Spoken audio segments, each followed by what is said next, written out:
اندر داخل ہو کے اور پھر وہاں سے اسلام کو نقصان پہنچایا۔ یہی گروہ منافقین کا گروہ کہلایا کہ جو ظاہراً تو اسلام میں ہے، کہ جیسے وہ کہتے ہیں کہ ہم ایمان لائے، لیکن قرآن کہہ رہا ہے کہ وما ہم بمؤمنین، وہ مومن نہیں ہیں، وہ ایمان نہیں لائے ہیں، وہ انہوں نے اسلام کا لبادہ اوڑھ لیا ہے۔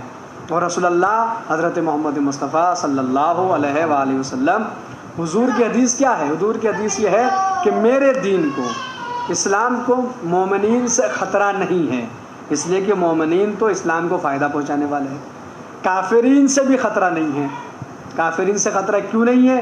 اس لیے کہ اللہ کافرین کا قلا کما کرے گا۔ پھر خطرہ کس سے؟ حضور فرماتے ہیں کہ اسلام اور میرے دین کو خطرہ ہے منافقین سے، اس لیے کہ پتہ نہیں چلتا کہ یہ مسلمان ہیں کہ نہیں ہیں، ان سے زیادہ خطرہ ہے۔ تو یہ ابتدائی دور تھا منافقین کا، اور اس میں ظاہراً اگر دیکھا جائے تو یہودیوں کے لیے ہے، اور چونکہ قرآن جو ہے وہ ہمیشہ زندہ رہنے والی کتاب ہے، ہمیشہ باقی رہنے والی کتاب ہے، تو ایسا نہیں کہا جائے کہ چند افراد اس کے متعلق ہیں اور پھر اس آیتوں کے متعلق نہیں ہیں، بلکہ دور حاضر میں بھی اگر اسلام کو سب سے زیادہ خطرہ ہے تو وہ منافقین سے ہے۔ وہ انہی لوگوں سے خطرہ ہے کہ جو اب ان کا کیا ہے، منافقین کا کیا ہے کہ آپ کے منہ پہ آپ کے اور ان کے منہ پہ ان کی منافقین۔ کل میں نے عرض کیا تھا نا کہ کچھ لوگ ایسے بھی ہوتے ہیں کہ جن کی زندگی تماشائیوں کی زندگی ہوتی ہے، وہ تماشائیوں کی زندگی گزارنا ہی اپنی کامیابی سمجھتے ہیں، یعنی اہل ایمان بھی خوش رہے اور کافرین بھی خوش رہیں، ان کی بھی دل نہ ٹوٹے ان کا بھی دل نہ ٹوٹے۔ تو سب سے زیادہ خطرہ جو ہے وہ منافقین کو خطرہ ہے، جو ایسے لوگوں سے خطرہ ہے جو ظاہراً تو اسلام کا اسلام کرتے ہیں لیکن اس کے بعد نہیں ہے۔ اب روایات میں منافقین کی کچھ علامتیں بیان کی گئی ہیں۔ یہ بتایا گیا کہ منافق کون ہوتا ہے، کیسے پہچانے کہ منافق کون ہے، کس طرح نشاندہی کیسے ہو، ان کی پہچان کیسے ہو کہ منافق ہے، کہ یہ وہ لوگ ہیں جن سے سب سے زیادہ خطرہ ہے، کیسے پہچان ہو۔ تو ان کی چند علامات اور چند نشانیاں ہیں، وہ میں آپ حضرات کی خدمت میں پیش کرتا ہوں، آپ اسے محفوظ کیجئے گا۔ سب سے پہلا جو منافق کی نشانی کیا ہے، وہ ہے زیادہ شور شرابہ کرنے والے، بڑے بڑے دعوے کرنے والے، باتیں بہت عمل کم، اور قول اور فعل میں تضاد پایا جاتا ہے۔ پہلی علامت جو منافقین کی بتائی گئی ہے وہ کیا ہے؟ ایک تو بہت زیادہ شور شرابہ کرنے والے ہوتے ہیں، اس لیے کہ جو حق بات بیان کرتا ہے اس سے تو شور کرنے کی ضرورت ہی نہیں ہے، اس لیے کہ حق میں خود اتنی طاقت ہوتی ہے کہ وہ سب تک کوئی اسے دبا نہیں سکتا۔ تو جو بہت زیادہ چلا کے اور شور شرابہ کر کے اپنی بات کہنے والے، وہ اس بات کو خود ثابت کرتے ہیں کہ جو کہہ رہے ہیں وہ غلط ہے، اس لیے کہ صحیح بات کہنے کے لیے نہ شور کی ضرورت ہے، نہ شور شرابے کی ضرورت ہے، نہ چیخنے چلانے کی ضرورت ہے۔ تو منافقین کون؟ ایک تو وہ شور شرابہ بہت کرنے والے، بڑے بڑے دعوے، بہت بڑے بڑے دعوے کرنے والے۔ منافقین کی علامت یہ ہے کہ باتیں زیادہ اور عمل کم، بس باتیں ہی باتیں کرنے والے، عمل ندارت۔ قول اور فعل میں تضاد، یعنی کہتے کچھ ہیں کرتے کچھ ہیں، بات کچھ اور کر رہے ہیں کام کچھ اور کر رہے ہیں، جس کے قول اور فعل میں تضاد پایا جاتا ہو، آپ سمجھ لیجئے کہ یہی منافق ہے۔ اور جو منافق ہے اس سے زیادہ خطرہ ہے اسلام کو اور دین کو۔ دوسری جگہ بتائی کہ ہر جگہ کے رنگ کو اپنا لینے والے، اور ہر گروہ کے ساتھ ان کے ذوق کے مطابق گفتگو کرنے والے، یعنی جیسی محفل جیسی بزم ملی ویسی بات کرنا شروع کر دیا، ہر رنگ کو اپنا لیا، جہاں گئے بس اسی کے اندر رنگ گئے، محفل میں جا کے بیٹھے جیسا بات چل رہی تھی وہ اسی کے اندر اپنی بات بھی داخل کر دی، انہی کی ذوق کے مطابق بات کرنے والے۔ دیکھا کہ ہاں اس مزاج کے لوگ ہیں تو بس اسی مزاج کی بات کرنا شروع کر دی۔ ایسے لوگ آ گیا کہ ایسے لوگوں کو تعبیر کیا گیا کہ یہ لوگ منافقین میں شامل ہیں۔ اور ان کی سب سے بڑی علامت کیا ہے؟ مومنین کے سامنے آ کے آمنا، جب مومنین سے ملاقات کریں گے تو ہم بھی مومن ہیں، ہم بھی تمہارے جیسے ہیں، ہم بھی ایمان لائے ہیں، اور مخالفین کے ساتھ جا کے کہیں انما معکم، مومنین سے آگے کہیں گے ہم بھی ایمان والے ہیں، اور جو مخالفین کے پاس جائیں گے انما معکم، ہم تو تمہارے ساتھ ہیں، ہم تو ان کے ساتھ ہم تو تمہارے ساتھ ہیں۔ یہ منافقین کی پہچان ہے۔ اب تیسری علامت، اس سے بڑے توجہ کے ساتھ سنیے، بڑے غور سے سنیے گا جو میں عرض کر رہا، اور اسی کے تناظر میں اپنے معاشرے اور سماج میں تلاش کرنے کی کوشش کرے کہ منافقین کون ہے۔ حضور نے کہ فرمایا کہ نہ مومنین کو خطرہ ہے نہ کافرین سے خطرہ ہے، خطرہ کس سے؟ منافقین سے۔ ان کی علامت کیا ہے؟ اپنے آپ کو عوام الناس سے الگ رکھنے والے، اور چھپ چھپ کر گروہ بندی کرنے والے اور پوشیدہ منصوبہ بندی کرنے والے. کچھ لوگ ہوتے ہیں نا معاشرے کے اندر جو اپنے آپ کو بالکل عوام سے الگ سمجھتے ہیں. ایسے لوگ کیا کرتے ہیں؟ ایسے لوگ اپنی پوری میجورٹی جمع کر کے پھر منصوبہ بندی کرتے ہیں. خفیہ جو ہے وہ گروہ بناتے ہیں اور پھر منصوبہ بندی کرتے ہیں. روایات میں کہ ایسے لوگ منافقین میں شامل ہیں کہ جو اپنے آپ کو بالکل الگ تھلگ سمجھتے ہیں عوام الناس سے, اور الگ تھلگ سمجھنے کے بعد پھر کیا کرتے ہیں کہ وہ خفیہ گروہ بناتے ہیں اور خفیہ گروہ بنا کے منصوبہ بندی کرتے ہیں, سازشیں کرتے ہیں. ایسے لوگ کون ہیں؟ ایسے لوگ ہیں منافقین. اور ایسے ہی لوگوں سے سب سے زیادہ دین کو خطرہ ہے. اس کے بعد کا چوتھی علامت منافقین کہ اپنے سماج اور معاشرے میں اگر آپ پہچاننا چاہتے کون کہ جھوٹ بولنے والے, چاپلوسی کرنے والے, پیمان شکنی اور خیانت کرنے والے. پیمان شکنی یعنی کیا؟ عہد و پیمان باندھ کے وعدہ وعید کر کے اس کی مخالفت کرنے والے. پیمان شکنی اور خیانت, اگر آپ کو امانت ان کے پاس رکھائے تو وہ امین ثابت نہیں ہوتے. خیانت بھی نفاق کی ایک قسم ہے کہ انسان منافقی کی ایک علامت ہے کہ خائن ہوتا ہے, امین نہیں ہوتا, جھوٹا, جھوٹ بولنے والا, کذب بیانی سے کام لینے والا, چاپلوس قسم کے جو لوگ ہوتے ہیں, چاپلوسی کرنے والے, ان کو بھی تعبیر کیا گیا ہے منافقین سے. ظاہر سی بات ہے جو چاپلوس ہوگا, جس کی چاپلوسی کر رہا اسی کی کہے گا, وہ چاہے غلط کہہ رہا ہے کہ صحیح کہہ رہا ہے. حق بات ہو کہ باطل ہو سے کوئی مطلب ہی نہیں, صحیح اور غلط کے اس سے کوئی لینا دینا ہی نہیں, وہ تو جس کی چاپلوسی میں مصروف ہے اسی کی بات کہے گا کیونکہ اس کی چاپلوسی کر رہا ہے. تو چاپلوس قسم کے جو افراد ہوتے ہیں وہ کون ہے کہ یہ اس معاشرے اور سماج کے منافقین ہیں. سب سے زیادہ خطرہ ہے ان لوگوں سے جن کو جھوٹ بولنے والے, چاپلوسی کرنے, پیمان شکن, عہد و پیمان باندھ کر اس کی شکن کرنا. اب اس کے اندر معصومین کے بارے روایات جو اس کے بارے میں ہے وہ ابھی آئے گا, یہ ظاہری تفسیر ہے, ابھی آئے گا نا. میں نے عرض کیا نا امام صادق آل محمد نے فرمایا کہ قرآن کا ظاہر خوشنما ہے لیکن باطن عمیق ہے, بڑا گہرا ہے, اور باطن صرف وہی بتائیں گے جو ماہرین قرآن ہیں. تو یہ تو ظاہر سی بات میں آپ کو بتا رہا ہوں. پیمان شکنی کرنے والے کون؟ منافق, خائن منافق ہے. اس کے بعد پانچویں قسم ان کی بیان کی گئی منافقین کی علامت یہ بیان کی گئی, اپنے آپ کو سمجھدار گردانتے ہیں, اپنے آپ کو بڑا ہوشیار سمجھتے ہیں اور دوسروں کو بیوقوف سمجھتے ہیں, دوسروں کو جو نادان سمجھتے ہیں, اپنے آپ کو سمجھدار سمجھتے ہیں. بھائی یہ سمجھتے ہیں کہ مجھ سے زیادہ ہوشیار تو کوئی ہے ہی نہیں, سب سے بڑا ہوشیار چند اگر کوئی ہے سماج میں تو میں ہوں. اپنے آپ کو ہوشیار گرداننے والے, اپنے آپ کو جو ہے بہت بڑا عقل مند سمجھنے والے اور دوسروں کو بیوقوف اور نادان سمجھنے والے, ایسے لوگ منافق ہوتے ہیں. ان کے یہاں نفاق پایا جاتا ہے, اور جو منافق ہے اسی سے خطرہ ہے اسلام کو, اسی سے صرف اسلام ہی کو نہیں بلکہ ہمارے سماج کو بھی اگر خطرہ ہے تو انہی لوگوں سے ہے کہ جو لوگ اس قسم کے لوگ ہوتے ہیں جن کے یہاں نفاق پایا جاتا ہے, جو لوگ منافقین ہیں, ان سے خطرہ ہے اسلام کو. آغاز کہاں سے ہوا ان کا؟ ہجرت کے بعد سے سلسلہ شروع کر دیا. کیوں؟ اب دور حاضر کے اندر کیا کیا لوگوں نے؟ دور حاضر میں بڑا اہم نقطہ ہے اور اگر موقع رہا تو اس پہ بڑی تفصیل سے ہم آپ سے بات کریں گے, لیکن ہوشیار رہنا ایسے لوگوں سے کہ جو اس سماج میں منافقین ہیں. یہ تو اسلام کی بات ہے, لیکن آج اگر ہم اپنے مذہب اور اپنے عقائد کی بات کریں تو منافقین کا وہ گروہ ہے پہچاننا بڑا آسان ہے. منافقین نے پہلے باہر رہ کر مذہب شیعہ کو چوٹ پہنچانا چاہیے. یا میں کھل کے اگر بات کروں تو ایسے لوگ منافق ہیں کہ جنہوں نے پہلے باہر رہ کے عزاداری کو اٹیک کیا, امام حسین کی عزاداری پہ حملہ کرنا شروع کیا, لیکن جب انہوں نے ان کی پہچان کر لی یہ لوگ جو ہے بڑا عزاداری کے مخالف ہیں, یہ لوگ عزاداری کو نقصان پہنچانے والے ہیں, جب انہیں پتہ چلا کہ اب ہم باہر رہ کر عزاداری کو نقصان نہیں پہنچا سکتے تو پھر انہوں نے شیعت کا لبادہ اوڑھ لیا یا انہوں نے عالمانہ لباس پہن لیا اور ہمارے درمیان میں آ کر بیٹھے اور اب اندر سے جو ہے وہ عقائد کو نقصان پہنچانے کی کوشش کر رہے ہیں. ہوشیار رہیے گا ایسے لوگوں سے, میں اپنے آپ کو بچائیے گا ایسے لوگوں سے.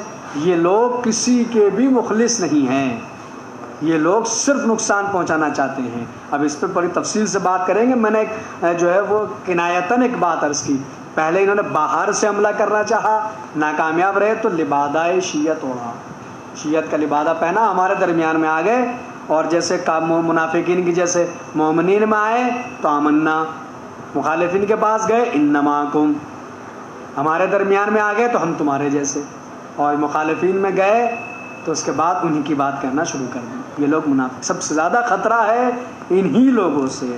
رسول اللہ کے زمانے سے سلسلہ چلتا چلا آ رہا ہے منافقین کا، اور منافقین جن کا ظاہر کچھ باطن کچھ، جن کا زبان قول و فعل میں تضاد، زبان سے کہتے کچھ ہے عمل کچھ اور انجام دیتے ہیں، یہ لوگ منافقین ہیں۔ اور انہی کے بارے میں قرآن مجید نے بیان کیا۔ یہ لوگ اپنے آپ کو کہتے ہیں ہم تو ایمان لائے، قرآن کہتا ہے وما ہم بمؤمنین، یہ ایمان نہیں لائے، یہ کوئی مومن نہیں ہے۔ پھر کیا ہے؟ فی قلوبہم مرض، ان کے دلوں میں بیماری ہے، ان کے دل میں مرض ہے، اور اب تو دل کی بیماریاں بڑی چل رہی ہے اس ٹائم۔ ان کے دل میں بیماریاں ہیں، ان کے دل کے اندر مرض ہے، مرض، یہ بیمار ہو چکے ہیں۔ اب جب دلوں کے اندر مرض آ چکا ہے، بیمار ہو گئے، تو اب ایسے بیمار ہوئے کہ یہ ان کے یہاں صرف نفاق ہی نفاق پایا جاتا ہے، اور اللہ نے ان کے مرض کو زیادہ کر دیا، اس میں اضافہ کر دیا، اور ان کے لیے دردناک عذاب ہے۔ یہ تو ان کے سلسلہ ہوگا۔ اب آئیے ائمہ طاہرین علیہم السلام تفسیر برہان کا اگر میں آپ کو حوالہ دوں تو معلوم ہوگا آپ کو کہ تفسیر برہان کے علاوہ اگر عالم اسلام کا حوالہ دے تو بڑے بڑے صحابہ کرام کے سلسلے میں یہ ملتا ہے۔ صحابہ کرام نے یہ کہتے ہیں کہ ہم نفاق کو رسول کے زمانے میں تعبیر کرتے تھے بغض علی سے۔ نفاق بمراد علی کا بغض، علی کی دشمنی۔ صحابہ کرام اس بات کو فرما رہے ہیں، اور علامہ جلال الدین سیوطی تاریخ الخلفاء، اتنا بڑا حوالہ میں نے تاریخ اسلام کا دیا ہے، اس میں صحابہ کرام سے روایت موجود ہے۔ صحابہ کرام کہتے ہیں کہ ہم رسول ہی کے بعد اور رسول کے زمانے میں ہی اگر یہ پہچاننا چاہتے تھے کہ منافق کون ہے تو اس کو علی کے بارے میں سوال کرتے تھے کہ بتاؤ علی کے بارے میں کیا خیال ہے۔ اگر علی کا ذکر سن کر چہرہ کھل جاتا ہم سمجھ جاتے کہ مومن، اور اگر مثل کباب ہو جاتا تو ہم سمجھ جاتے اس کے یہاں نفاق پایا جاتا ہے۔ یعنی کس نفاق کو تعبیر کیا جاتا تھا؟ بغض علی سے، دشمنی علی سے۔ یہ صحابہ کرام فرما رہے ہیں، اور انہی روایات میں ایک راویہ بی بی ام المومنین بی بی ام سلمہ بھی ہے، بی بی ام سلمہ بھی فرماتی ہے کہ تعبیر کیا جاتا ہے نفاق کو بغض علی سے، علی کے بغض سے تعبیر کیا جاتا ہے۔ اور فزادہم اللہ مرضا فی قلوب مرض، ان کے دلوں میں مرض ہے۔ کیا مطلب؟ کہ ان کے دلوں کے اندر علی کا بغض بھرا ہوا ہے، علی کی دشمنی ان کے دلوں کے اندر بھری ہوئی ہے، اور جب دشمنی اتنی بھری ہوئی ہے تو اللہ اس مرض کو اور اضافہ کرتا ہے۔ کیسے؟ ان کے مرض میں اضافہ کیسے ہوتا ہے؟ اس کی نسبت اللہ کی طرف دی گئی ہے، فزادہم اللہ مرضا، اللہ مرض کو زیادہ کرتا ہے۔ الحمدللہ ہم تو سنتے آئے تھے کہ کوئی کسی مومن کے ذہن میں سوال آ سکتا ہے کہ اللہ تو شفا دینے والا ہے، وہ تو مرض کو دور کرنے والا ہے۔ یہاں پہ کہا جا رہا ہے کہ اللہ جو ہے وہ مرض کو زیادہ کرتا ہے، اس لیے کہ نفاق، مرض سے مراد ہے نفاق، ان کے دلوں میں نفاق کا مرض ہے۔ نفاق کو تعبیر کیا گیا بغض علی سے، دشمنی علی سے، یعنی ان کے دلوں میں علی کا بغض ہے، اور اللہ مرض کو زیادہ کرتا کیسے؟ کہ اللہ جبریل کے ذریعے، رسول کے ذریعے علی کے فضائل کو بیان کرواتا ہے۔ جیسے جیسے علی کے فضائل بیان ہوتے ہیں منافقین کے نفاق میں اضافہ ہوتا چلا جاتا ہے، ان کا نفاق بڑھتا چلا جاتا ہے، یعنی ان کا جو مرض ہے وہ دل کا، اس مرض میں اضافہ ہوتا چلا جاتا ہے۔ تو نفاق کو تعبیر کیا جاتا ہے کس سے؟ بغض علی سے، دشمنی علی سے۔ اب یہ جو مذاق کرتے ہیں کہ تمسخر کرتے ہیں مومنین کے ساتھ، اس میں ہے نا کہ قرآن مجید کے اندر آیت ہے کہ ان کی علامت بیان کی گئی، ان کے دلوں کے اندر مرض ہے اور یہ مومنین سے استہزاء کرتے ہیں، مذاق کرتے ہیں، تو تعبیر کیا گیا بغض علی سے۔ اب اگلی آیات کے اوپر اگر ہم آ جائیں، اس کی بات کریں تو قرآن کیا کہتا ہے؟ قرآن مجید کہتا ہے وَإِذَا قِيلَ لَهُمْ لَا تُفْسِدُوا فِي الْأَرْضِ قَالُوا إِنَّمَا نَحْنُ مُصْلِحُونَ، ان سے جب کہا جاتا ہے کہ بھئی فساد مت کرو زمین پر، یہ کہتا ہے بھیا فساد کا ہم تو مفسد نہیں، ہم تو اصلاح کر رہے ہیں، یعنی اپنے فساد کو یہ اصلاح بتاتے ہیں۔ الا انہم هم المفسدون، آگاہ رہیے یہی لوگ جو ہے فساد کرنے والے، وما یشعرون، ان کو اس کی جو ہے وہ شعور بھی نہیں ہے۔ اب یہ بات ہے وَإِذَا قِيلَ لَهُمْ آمِنُوا كَمَا آمَنَ النَّاسُ قَالُوا آمِنُوا كَمَا آمَنَ السُّفَهَاءُ، یہ ایمان کو بے وقوفوں والا ایمان بتا دیں۔ وَإِذَا لَقُوا الَّذِينَ آمَنُوا قَالُوا آمَنَّا وَإِذَا خَلَوْا إِلَىٰ شَيَاطِینِهِمْ قَالُوا إِنَّمَا مَعَكُمْ إِنَّمَا نَحْنُ مُسْتَهْزِئُونَ۔ کہ یہ لوگ جب ملاقات کرتے ہیں ایمان والوں سے تو کہتے ہیں کہ ہم بھی ایمان لائے، اور جب خلوت میں شیاطین کے پاس پہنچتے اپنے دوستوں کے پاس تو کہتے ہیں ہم تمہارے ساتھ ہیں، ہم تو ان سے مذاق کر رہے تھے، ہم تو ان سے تفریح کر رہے تھے۔ اللہ یستہزئ بہم، یہ سوچتے کہ ہم ان سے تفریح کر رہے ہیں، استہزاء کرے، تمسخر، بلکہ اللہ ان سے تمسخر کر رہا ہے۔ اب اس بات کو میں ایک روایت تفسیر برہان کے اندر باب الحوائج 7 امام حضرت امام موسیٰ کاظم علیہ السلام، بڑی توجہ کے ساتھ سنیں، غور کریں اور اپنی دعاؤں سے ضرور نوازیں۔ سننے کے بعد تفسیر برہان 7 امام کیا فرماتے ہیں کہ یہ لوگ جو استہزاء کرتے ہیں، کہ جو مومنین سے ملتے ہیں ہم تمہارے ساتھ ہیں، شیاطین کے پاس جاتے کیا کہتے ہیں، ہم تو ان سے مذاق کر رہے تھے۔ کہا کہ مومنین سے مراد جب یہ لوگ ملتے تھے حضرت سلمان سے، حضرت ابو سعید خدری سے، حضرت ابو ذر سے، حضرت مقداد سے، حضرت عمار یاسر سے، جب ان لوگوں 7 امام کی روایت میں آپ کو پیش کر رہا ہوں کہ جب ان لوگوں سے ملاقات کرتے تھے تو کیا، جب یہ دیکھتے کہ سلمان ہیں تو یہ جو لوگ ہیں گروہ منافقین کا، یہ کہتے دیکھا کیسے میں سلمان سے مذاق کرتا ہوں، کیسے میں سلمان کا تمسخر اڑاتا ہوں۔ پھر ان میں سے ایک جا کے حضرت سلمان سے کہتا مرحبا سلمان، آئیے آئیے آئیے، تشریف لائیے، سلمان تم تو وہی ہو کہ جن کے بارے میں رسول نے کہا کہ اگر اسلام سریا میں معلق ہوتا تو ایرانی وہاں سے بھی حاصل کر لیتے، کیونکہ سلمان فارسی ہے۔ تو کہتے ہیں کہ اللہ رسول، اور تم ہی تو ہو سلمان جس کے بارے میں رسول نے کہا السلمان منا اہل البیت، کہ سلمان تو جو ہم اہل بیت میں سے، یعنی حضرت سلمان کے پاس جا کے ایسی باتیں کرتے تھے۔ اور جب ان میں سے ایک جا کے ملتا تھا کس سے، حضرت مقداد سے، تو مقداد سے جا کے کہتا مقداد مرحبا، ویلکم، سواگت ہے، تشریف لائیے۔ پھر کہتا مقداد تم تو وہی ہو جن کے بارے میں رسول نے کہا کہ علی تمہارا دینی بھائی اگر کوئی ہے تو مقداد ہے۔ مقداد سے جا کے یہ کہتے ہیں۔ ابو ذر کے پاس جا کے کہتا ہے کہ ابو ذر مرحبا، تشریف لائیے، ارے بابا کیا کہنے۔ اور ابو ذر تم تو وہی ہو جس کے بارے میں حضور سرور کائنات فرما کے گئے کہ آسمان کے نیچے اور زمین کے اوپر ابو ذر سے زیادہ صادق اللسان کوئی اور نہیں، سچ بولنے والا ابو ذر سے زیادہ نہ آسمان کے نیچے اور زمین کے اوپر کوئی ہے ہی نہیں، ابو ذر سے جا کے کہتے ہیں۔ اسی طرح کی باتیں جا کے یہ کہتے ہیں کس سے، ابو سعید خدری سے۔ اسی طرح کی باتیں جا کے کہتے ہیں کس سے، عمار یاسر سے، یعنی سلمان کے پاس جا کے یہ بات کہی، ابو ذر سے جا کے یہ کہا، مقداد سے یہ کہا۔ پھر جب اپنی ٹولیوں کے پاس آتے تو کہ دیکھا میں نے سلمان سے کیسا مذاق کیا، دیکھا میں نے سلمان کا کیسے تمسخر کیا، دیکھو میں نے سلمان سے کیسے مسخرہ پن کیا، میں نے ان سے مسخری کی ہے۔ اور جب کوئی ان سے یہ کہتا کہ بھائی تم تو سلمان سے یہ بات کہہ رہے تھے، یہاں پر آ کے یہ بات کہتے ہو، تو یہ پلٹ کے کہتے ہیں ارے ہم تو سلمان سے مذاق کر رہے تھے، ہم تو ابو ذر سے مذاق کر رہے تھے، ہم تو مقداد سے مذاق کر رہے تھے۔ وہی قرآن نے ان سے تعبیر کیا کہ جب یہ مومنین کے پاس، کیسے مومن، سلمان، مقداد، ابو ذر، ان لوگوں سے پاس جا کے ملتے ہیں تو ان سے جا کے کہتے ہیں ارے صاحب کیا کہنے۔ اور جب شیاطین اپنے اس میں آتے ہیں، میجورٹی میں، اپنے حلقے میں، تو کہتے ہیں ہم تو ان کے ساتھ مذاق کر رہے تھے۔ یہ ہے قرآن مجید کی تعبیر، 7 امام فرماتے ہیں یہ ان لوگوں کے پاس جا کے مذاق کرتے ہیں، یہ کہتے ہیں کہ ہم سے مذاق کر، اللہ یستہزئ بہم۔ آگے قرآن کہتا ہے کہ یہ کیا ہم تمسخر کرتے ہیں، اللہ مسخری، نعوذ باللہ، خاک مدن، قرآن کی لفظ ہے۔ اللہ کے تمسخر سے مراد کیا ہے؟ پھر معصوم نے فرمایا اللہ کے تمسخر سے مراد ہے کہ ایسے منافقین جب جہنم میں جھونکے جائیں گے تو ان کے سامنے جنت کا دروازہ کھولا جائے گا، اور جب یہ جنت کے دروازے کھول کے جنت کا نظارہ کریں گے اور دودھ کی نہریں اور شہد کی نہریں اور پھلوں سے لدے ہوئے درخت اور ثمر جب یہ دیکھیں گے تو یہ بھاگیں گے جنت کی طرف۔